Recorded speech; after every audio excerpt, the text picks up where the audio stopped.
NCC subject के अंतर्गत जो प्रशिक्षण है उस एनसीसी प्रशिक्षण कार्यक्रम में आप सभी का स्वागत।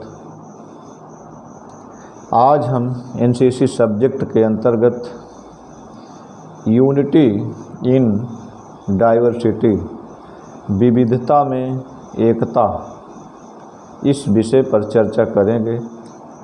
पहली बात हम देखें कि आखिर विविधता क्या है। विविधता का तात्पर्य है जो भिन्नता है, चीज़ों में जो अलग अलग विशेषताएं हैं, जो एक समान नहीं हैं, विभिन्न हैं, वही विविधता है। अब जब चीज़ें भिन्न भिन्न हों तो उनमें एकता की बात कैसे की जा सकती है। एकता से तात्पर्य है विभिन्न चीज़ों में, अनेक प्रकार की भिन्न भिन्न चीज़ों में कोई ऐसी चीज़ हो जो सबको एक सूत्र में बांधे हुए हो, एक सूत्र में सब में एकता स्थापित करती हो, तो वही है विविधता में एकता।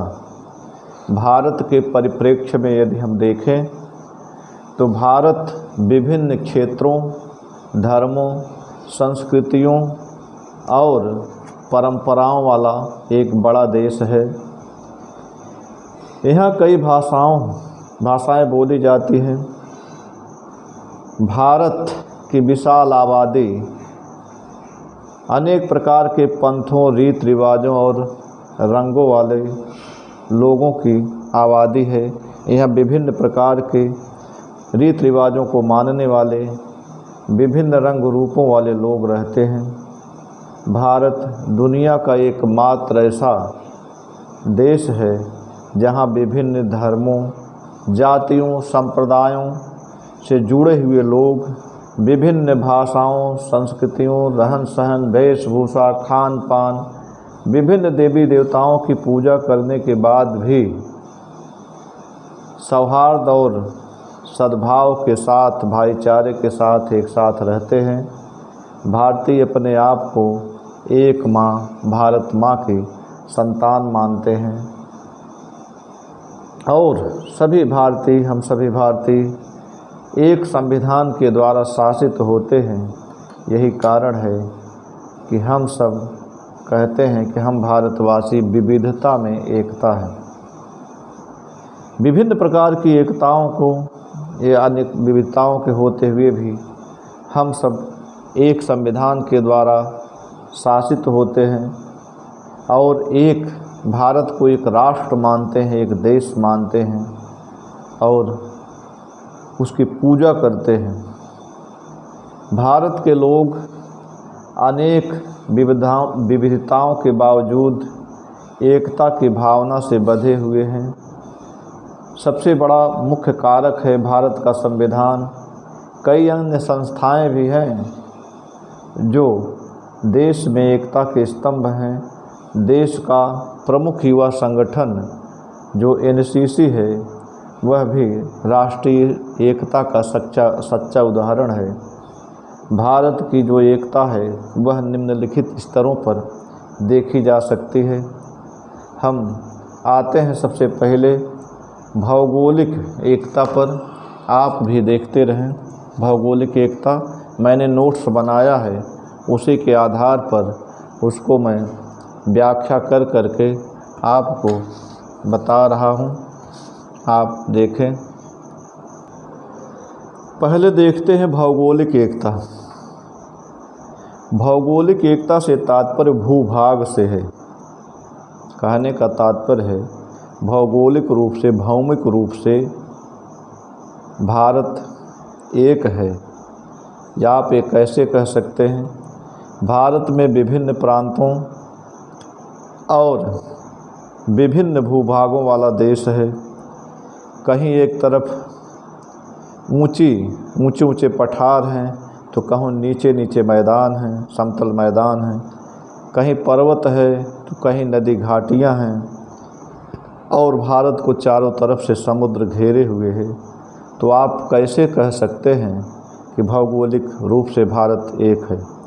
यहाँ भौगोलिक एकता से तात्पर्य है कि भारत का जो भूभाग है, कश्मीर से लेकर कन्याकुमारी तक, गुजरात के कच्छ से लेकर पूर्वोत्तरी राज्य अरुणाचल तक भारत एक है।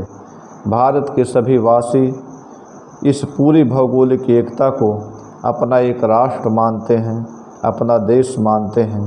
सभी इस पूरे भूभाग से प्रेम करते हैं, भले ही सभी विभिन्न प्रांतों में रहते हों, विभिन्न पहनावे पर पहनते हों, विभिन्न प्रकार की परंपराओं के पालक हों, विभिन्न प्रकार के धर्मों के मानने वाले हैं, विभिन्न रंग रूपों वाले हों, विभिन्न भाषा और बोलियों वाले होते हुए भी सभी यह मानते हैं कि कश्मीर से कन्याकुमारी तक भारत एक है, कच्छ से अरुणाचल तक भारत एक है। वह हमारा राष्ट्र है, हम सब इस भारत माता के संतान हैं। यही अवधारणा हमारा जो राष्ट्रगीत है वंदे मातरम और राष्ट्रगान जन गण मन, यह भी स्पष्ट रूप से इसी भौगोलिक इकाई को दर्शाता है। इस तरह से भौगोलिक एकता, भारत की जो भौगोलिक एकता है कश्मीर से कन्याकुमारी तक, गुजरात के कच्छ से अरुणाचल तक, इस भौगोलिक एकता को सभी भारतवासी स्वीकार करते हैं, पूरे भूभाग को अपना राष्ट्र मानते हैं। इस प्रकार से भारत में भौगोलिक एकता है। अब अगली पॉइंट पर हम आते हैं। भारत में धार्मिक एकता भी दिखलाई पड़ती है। भारत में अनेक धर्म हैं, बौद्ध धर्म, जैन धर्म, इस्लाम धर्म, सिख धर्म, ईसाई धर्म, पारसी धर्म, ये तमाम धर्म हैं और इन धर्मों को मानने वाले तमाम अनुयायी भी हैं। लेकिन यहाँ जो विभिन्न धर्मों के मानने वाले लोग हैं, एक दूसरे का विरोध नहीं करते, एक दूसरे के उत्सवों में, धार्मिक पर्वों में सहयोग करते हैं। हम होली, दिवाली, क्रिसमस, ईद, बुद्ध जयंती, महावीर जयंती आदि त्योहारों को एकजुट होकर मनाते हैं।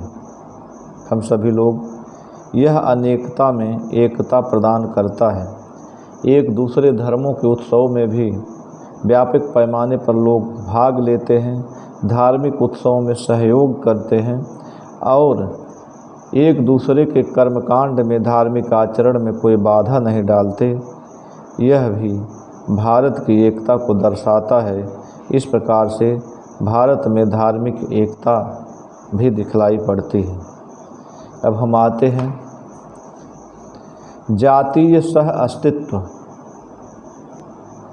जातीय सह अस्तित्व भारतीय समाज की एक बहुत बड़ी या बहुत महत्वपूर्ण विशेषता है। विभिन्न जातीय समूहों का सह अस्तित्व यहाँ पर है।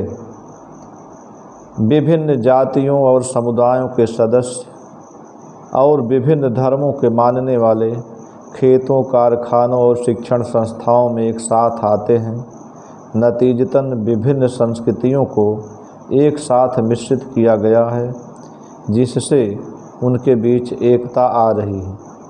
कहने का तात्पर्य है, यहाँ अनेक प्रकार की जातियाँ हैं, अनेक जातियों के लोग रहते हैं। भारत विभिन्न जातियों में बटा हुआ है, लेकिन हम देखते हैं कि विभिन्न जातियाँ एक साथ जीवन यापन करती हैं, मिलजुल कर भारत के विकास में सहयोग करती हैं।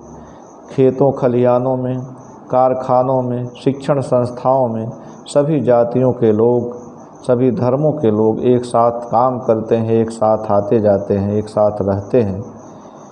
इसका परिणाम ये होता है कि भारत एक संस्कृतियों का मिश्रण वाला देश है, जिससे इन सभी लोगों के बीच एकता स्थापित हो रही है। अब आते हैं हम सांस्कृतिक एकता पर। सांस्कृतिक एकता को आप देखें, कह रहे हैं कि विभिन्न विविधताओं के बीच सांस्कृतिक एकता भारत में पाई जाती है। भाषा, धर्म, पहनावा, शिष्टाचार आदि में मतभेद के बावजूद भारतीय संस्कृति सजातीय है, सबको एक साथ लिए रहती है। होली, दिवाली, दशहरा, रक्षाबंधन, ईद और क्रिसमस जैसे कई त्यौहार अपनी रंग बिरंगी चमक के साथ पूरे देश में मनाए जाते हैं। इसके अलावा प्रयागराज, हरिद्वार, उज्जैन में लगने वाले कुंभ मेले में देश के विभिन्न भागों से लोग शामिल होते हैं। देश के विभिन्न हिस्सों में कई सामाजिक समारोह लगभग एक ही तरह से मनाए जाते हैं। इस प्रकार कई विविधताओं के बीच भारत में सांस्कृतिक एकता एक अनूठी प्रक्रिया है। कहने का तात्पर्य है कि हाँ, करें विभिन्न जो सांस्कृतिक रीति रिवाज हैं विभिन्न धर्मों में, वह पूरे देश में एक तरह से मनाए जाते हैं। जिस धर्म के, जिस परंपरा के, जिस मत के अनुयायी हैं, वे पूरे देश में कहीं भी रहेंगे एक साथ सभी पर्वों को मनाते हैं। कह रहे हैं चाहे होली हो, दिवाली हो, दशहरा, रक्षाबंधन, ईद, क्रिसमस, ये जो त्यौहार होते हैं पूरे देश में नहीं है कि उत्तर भारत वाले दशहरा मनाएं तो दक्षिण भारत वाले दिवाली मनाएं। रक्षाबंधन कोई किस तिथि को मनाता है तो कोई बाद की तिथि को मनाता है, ऐसा नहीं है। जो त्यौहार मनाया जाता है देश के पूरे विभिन्न जो प्रांत है, विभिन्न हिस्से हैं, सब में एक साथ मनाया जाता है। और जो विशेष पर्व होते हैं, जैसे कुंभ लगता है प्रयागराज में, हरिद्वार, उज्जैन में, यहाँ देश के कोने कोने से लोग आते हैं। इससे सब साबित होता है कि भारत में सांस्कृतिक एकता भी है। अब हम आते हैं अगले पॉइंट पर, सामाजिक एकता पर। सामाजिक एकता, भारतीय समाज विविधतापूर्ण है। पहनावे, खान पान की आदत और रीति रिवाजों में उत्तर भारतीय दक्षिण भारतीय लोगों से काफ़ी भिन्न है।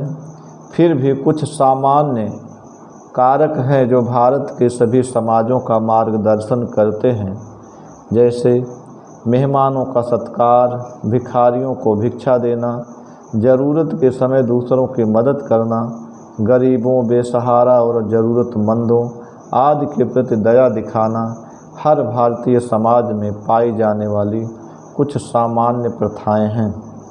कहने का तात्पर्य है कि भारत के विभिन्न क्षेत्रों में खान पान भिन्न है। जैसे उत्तर भारत वालों के खान पान में दक्षिण भारत वालों के खान पान, रीति रिवाज, पहनावे में अंतर है। पूर्वोत्तर वाले कुछ अलग ही पहनते हैं, पश्चिम या गुजरात या महाराष्ट्र वाले कुछ अलग ही पहनावा पहनते हैं, खान पान भी उनका कुछ अलग है।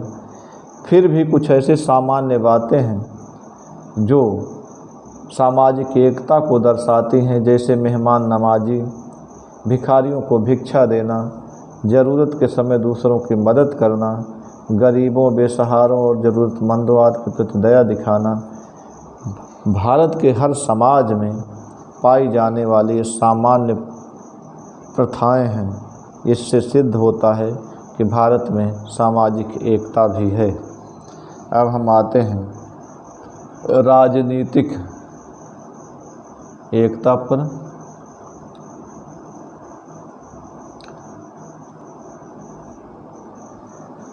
राजनीतिक एकता, भारतीय संविधान कहता है कि भारत राज्यों का संघ होगा।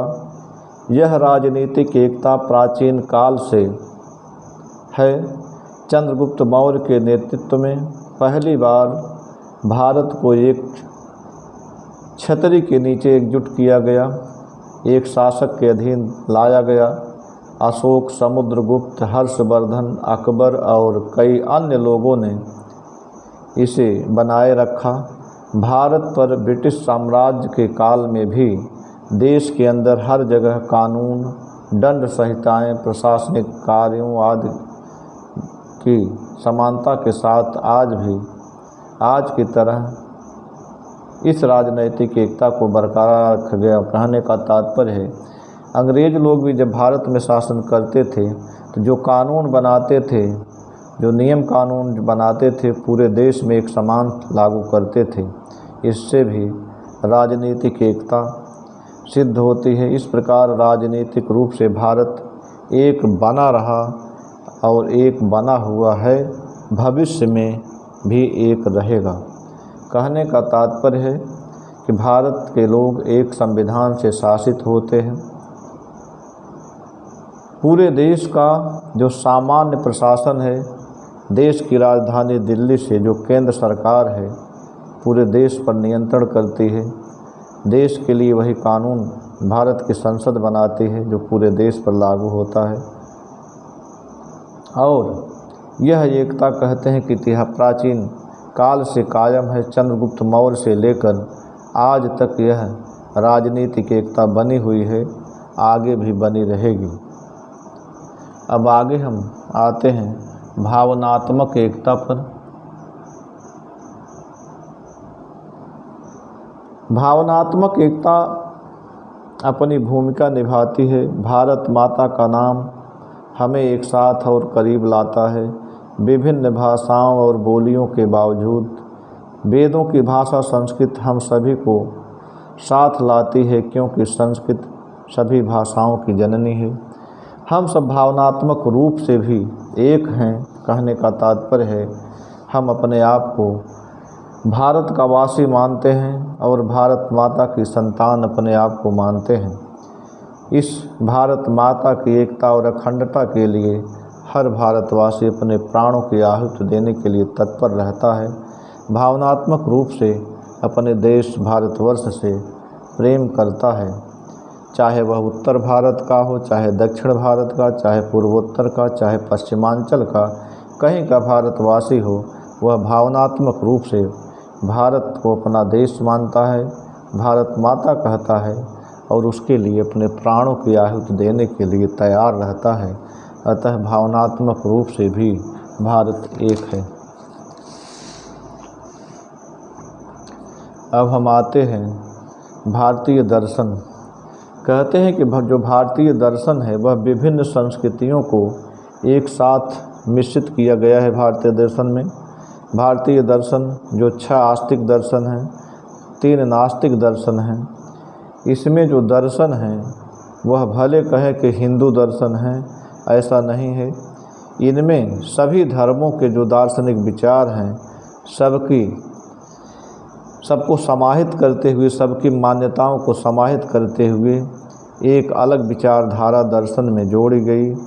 जो विभिन्न धर्मों के दार्शनिक विचार हैं सबको समाहित किया गया और सभी का मिला जुला रूप भारतीय दर्शन में दिखलाई पड़ता है। इससे भी सिद्ध होता है कि भारत में दार्शनिक एकता भी है। इस प्रकार से यह विविधता में एकता, यूनिटी इन डाइवर्सिटी का जो टॉपिक है एनसीसी सब्जेक्ट के अंतर्गत यह पूरा हुआ। अब राष्ट्र निर्माण में एनसीसी कैडेटों की भूमिका, इस पर हम अगले वीडियो में चर्चा करेंगे। आज यहीं तक, धन्यवाद।